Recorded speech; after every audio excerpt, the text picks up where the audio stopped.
Plan 12, the trials. We're going to look at the Nuremberg trials and efforts made by the Allies and other countries to hold people responsible for the crimes of the Holocaust.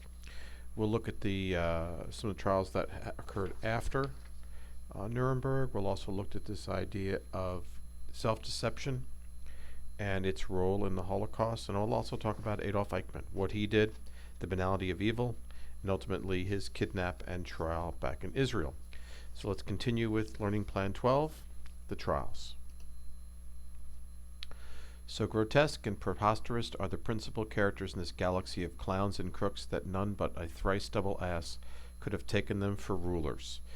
Not a very complimentary statement made by the officer in the Allied Control Commission of the Nuremberg trials to basically describe those that they put on trial in the Nazi hierarchy that were supposedly rulers to the German people, and ultimately when they were put on trial it exposed themselves for the people that they were.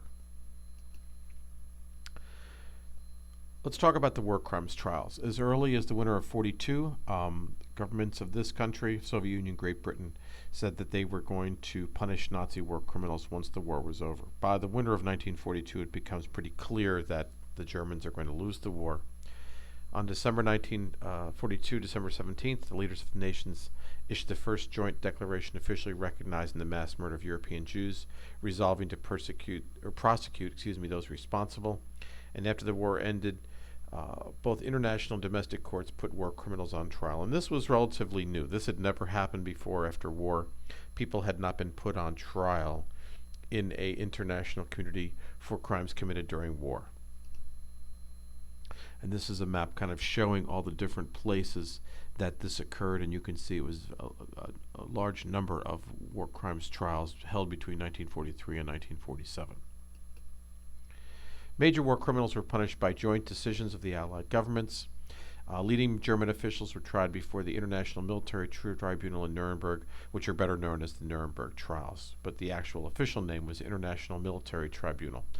This consisted of judges representing the four Allied powers, Great Britain, France, Soviet Union, and the United States. So there were no juries here. There were four judges representing those four powers. Between November 20th, 1945 and October 1st, 1946, 22 major war criminals were put on trial in Nuremberg in the IMT. 4 charges were brought against them: crimes against peace, war crimes, crimes against humanity, and then conspiracy. Crimes against peace were those crimes that were considered violation of Geneva Conventions. That's not a good way of putting it. Offensive war became a crime. After 1945 and after World War II, any kind of offensive war becomes a crime. And this is what they were charged with, that crime against peace. War crimes are a violation of the Geneva Convention in terms of their treatment of civilians, in terms of their treatments of Allied prisoners that were taken. And anytime they broke those Geneva Convention agreements, they were charged with war crimes. Crimes against humanity would be the crimes like genocide, crimes against civilian people, and mass murder. And then conspiracy was the idea that even though that many of them did not have their hand directly in these genocide killings, that they knew about it, they covered it up, they were part of the planning and the execution of it, so they were found guilty of conspiracy in many cases. Prosecution team was led by Justice Robert H. Jackson. He was a Supreme Court justice, and he took leave of the Supreme Court to participate in the trials. Judges representing those 4 Allied nations heard the cases, and the Nazi defendants were actually represented by lawyers from Germany and were paid for by the United States and its allies that were holding the trials. So they were represented by very, very well-educated, well-known, had very good reputation lawyers from Germany. 22 defendants included Goering, Rudolf Hess, Julius Streicher, Rosenberg, Kaltenbrunner, Hans Frank. Martin Bormann was tried in absentia. Martin Bormann was the head of the Nazi Party, the secretary of the Nazi Party. And they could not find him at the end of the war, but they were convinced that he was still alive, so they tried him anyway. Ultimately, it was learned after the trials had already begun that he died trying to leave Berlin. but he was tried anyway and found guilty. All of them entered pleas of not guilty. Their main defense was that they were just following orders. The other defense was what's called the ex post facto offense, that at the time they committed these crimes, there were no such laws that limited their activity, such as crimes against humanity. The way that this was gotten around by the Allies was that murder was a crime. The Geneva Convention agreements were in place prior to World War II, so the ex post facto defense did not actually work. There was a huge language issue because it had to be conducted. The trial had to be conducted in 4 languages at the same time, because you had German defendants and you had witnesses that were French, that were from Russia, and you also had witnesses that were English. And so you had 4 different languages: German, French, Russian, and English, all at the same time. So IBM developed a system of simultaneous translation. It was basically developed for the phone companies, but ultimately it was used at the trials. Participants wore headphones. They had a system of colored lights to help the interpreters keep up with translation.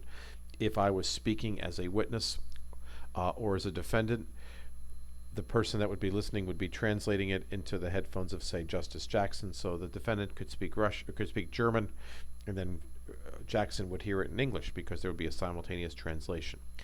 If the person that was speaking the foreign language got to be going too fast, the translator would click on the yellow light that would tell them to slow down so they could keep up a little bit with the translation.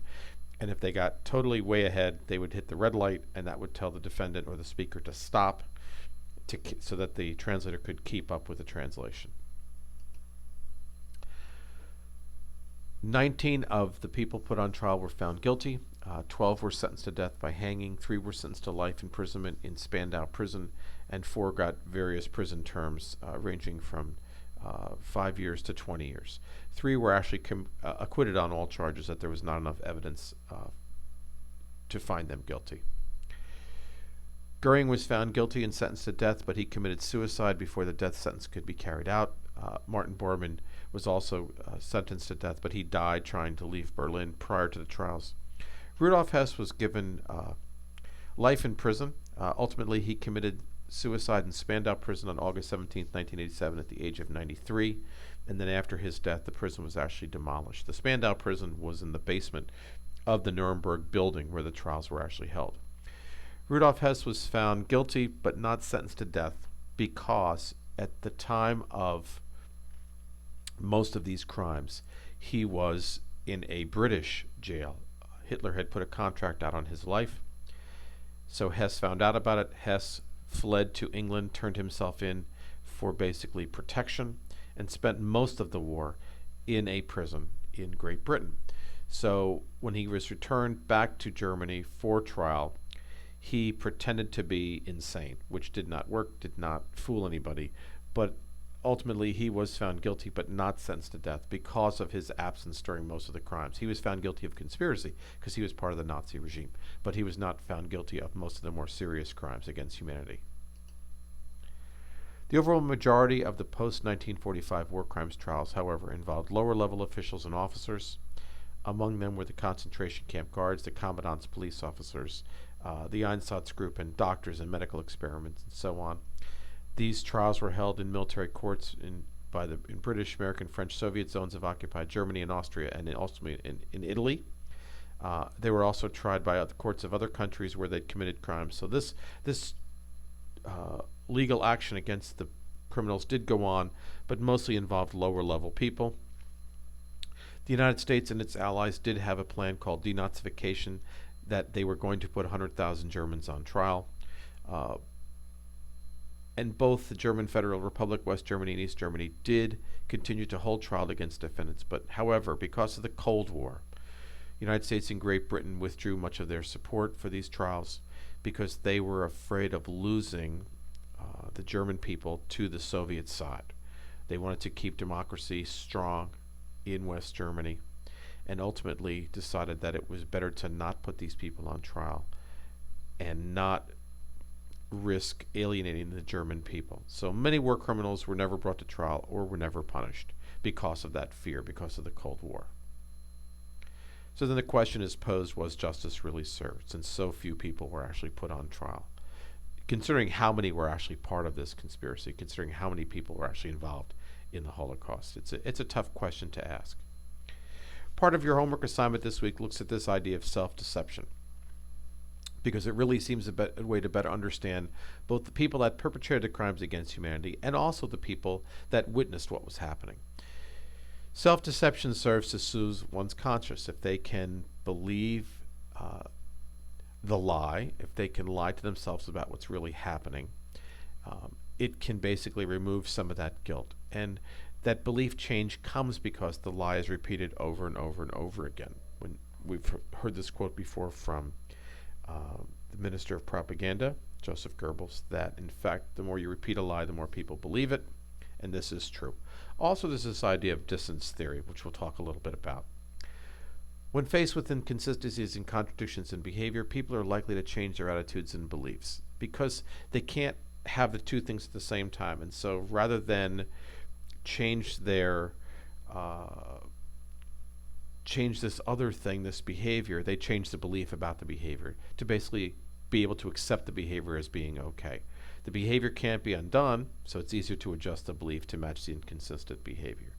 And so people would do this during the Holocaust. And this was a very, very popular way, effective way, a good cognitive device to help people deal with behavior that goes against what they really believe. And this is a quote from a guard. I made the effort. It was possible for me to shoot only children. It so happened that the mothers led the children by the hand. My neighbor then shot the mother, and I shot the child that belonged to her, because I reasoned with myself that after all, without its mother, a child could not live any longer. It was supposed to be, so to speak, soothing my conscience, to release children unable to live without their mothers. And so this is how he dealt with that. He knew it was wrong to shoot children, but he did shoot children. How did he do that? Because he had reasoned to himself. He justified. He'd rationalized this in his mind, that it was better to kill them because they could not live without their mother, and that they would suffer longer trying to live without their mother. This is that role of self-deception. Defensive attribution. We are likely to believe that murderers and sadists are different than us. It helps us deal with that. We defend ourselves by attributing evil to other people, take comfort in the fact that we could never do such things. And I've put two pictures here because we like to picture evil as being different than us. We like to have our evil people be like Charles Manson or Adolf Hitler, because it puts them at a distance. It puts them different, and we know that regular people would never do such a thing. Which brings us to the interesting case of Adolf Eichmann. This is a poem. All there is to know about Adolf Eichmann: eyes medium, hairs medium, weight medium, distinguishing factors none, number of fingers 10, number of toes 10, intelligence median. What did you expect? Talons, oversized incisors, green saliva, or madness? What this really has to do with is this ordinary nature of Adolf Eichmann. When Adolf Eichmann is captured and put on trial, people are just amazed at how ordinary he looks and how ordinary he acts, because he was guilty for the murder of millions of people. He was instrumental in carrying out the Holocaust, yet he looked like an ordinary bureaucrat. And people were troubled by this. They want evil to look evil. They want people who do these kind of crimes to look different, and he didn't. Very famous quote by Adolf Eichmann: I will laugh when I jump into the grave because of the feeling that I killed 5 million Jews. This gives me great satisfaction and gratification. And I want you to kind of keep this in your head as we talk about Eichmann and ultimately what Eichmann would say about what he did. The term banality of evil was coined by Hannah Arendt, and in her description of Adolf Eichmann after witnessing the trial, after covering the trial for the New York newspaper that she worked for. His early life: he was born 19 March 1906 in Germany, fascinated with the German military. When he is 10 years old, his mother dies. His parents were strict disciplinarians. Remember our discussion on the strict authoritarian and that the ego that they have and how they try to keep order in their lives. This was much applied to Adolf Eichmann. He was a follower by nature. Like Hitler, he was devastated by Germany's loss in World War I. He attended the same high school as Hitler, had the same anti-Semitic pan-Germanist history teacher that Hitler had, and so heard some of the same propaganda that Hitler did. He joins the Nazi Party shortly after the beer hall push. He is recruited by Ernst Kaltenbrunner, who was part of the original SA. Gets a job in the Jewish department, 4B4, Gestapo was 4, religion was B, and 4 was Jews. Becomes the party authority on Judaism, and ultimately his appearance becomes an asset here because people tease him because he looks Jewish. They call him Ziggy, but ultimately he is able to infiltrate and easily go back and forth into synagogues and temples within the Jewish population, learn Hebrew, learn about the Jewish Bible, and ultimately that becomes a great resource for the Nazi Party.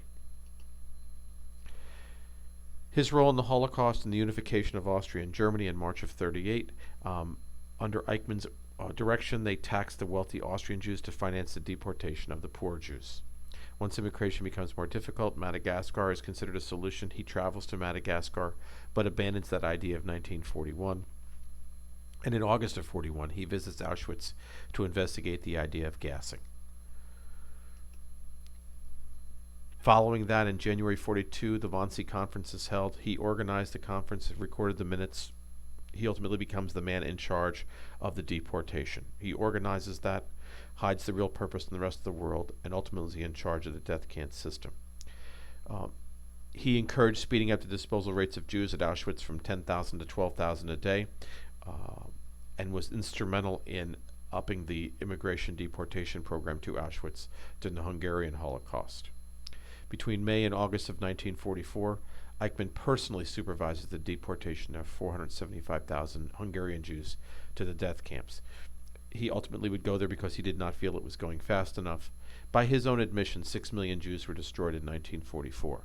4 million in the death camps and 2 million by the Einsatzgruppen, but we now believe that those numbers were likely exaggerated because people wanting to please Eichmann reported higher numbers to him. May 2nd, 1945, Hitler is dead. He's committed suicide. May 8th, Germany surrenders. For a little while, Eichmann spends time in a POW camp, but he escapes ultimately before he's discovered. Hides in Germany for a while, does not contact his family, and even his family believes that he's dead. May of 1950, 5 years later, he flees to Argentina with the help of the Catholic Church. He has changed his name to Ricardo Clement, and then 2 years later, he summons his family to join him, even though they believed him to be dead by this point. Simon Wiesenthal, in 1959, gets word that Eichmann is in Argentina. He is a Holocaust survivor, prominent Nazi hunter. They believe this man, Ricardo Clement, to be Adolf Eichmann, so he's put under surveillance. And in March 21st, 1960, Clement returns home with flowers for his wife on what would have been Eichmann's anniversary. And this is ultimately what gives him away to this Israeli secret police, as they believe him to be Eichmann now, because this man, Ricardo Clement, brings flowers home to his wife on what would have been Eichmann's wedding anniversary. So in May of 1960, they send delegates from Israel to Argentina for a holiday. May 11th, Eichmann is kidnapped by agents of the Israeli Secret Service, the Mossad, and held in a safe house for 10 days. Eichmann was very routine. He was the preeminent bureaucrat, did everything the same every day. He's put under surveillance for a little while, and ultimately they find his routine and kidnap him on his way home from work as he gets off the bus. He's interrogated, and then he's sedated and smuggled back to Israel to stand trial. The Argentinian authorities looked for him. They demanded his return. Israel basically said, too bad. We have him now, and we're going to put him on trial. The trial begins in April 1960, and it is the first trial to be televised all over the world. Hannah Arendt is sent by the New Yorker magazine to cover the trial. Eichmann was kept in a bulletproof booth. Over a period of 2 months, 110 witnesses from 17 countries testified about Eichmann's activity and responsibility for the Holocaust. He testified himself for 4 weeks, basically shows no emotion, and rationalized his actions, saying he was helping the Jews by deporting them to help them find a homeland. In December of 1961, he is found guilty and sentenced to hang. On June 1st, 1962, he's executed by hanging, and his body is cremated. Ashes were spread at sea beyond Israel's territorial waters. He is the only person ever put to death by Israel. Israel has no death sentence, but they did enact that for Adolf Eichmann. And to this day, he is the only person that Israel has ever executed. We're going to finish with this quote by Eichmann: "With the killing of the Jews, I had nothing to do. I never killed a Jew, or a non-Jew for that matter. I never killed any human being," which is really interesting when you compare that to the quote that he said at the beginning of this section, that he would jump into his grave because of the feeling that he'd killed 5 million Jews. See, this is the essence of Adolf Eichmann, this amazing ability for denial of responsibility, but yet being very good at his job, being the bureaucrat. Well, that's all for Learning Plan 12. Take a look at those learning activities, looking at people in the trials and some of the transcripts and videos of the original trials. For Tolerance and Inhumanity, I'm Jeff McDonald. For next time, have a great day.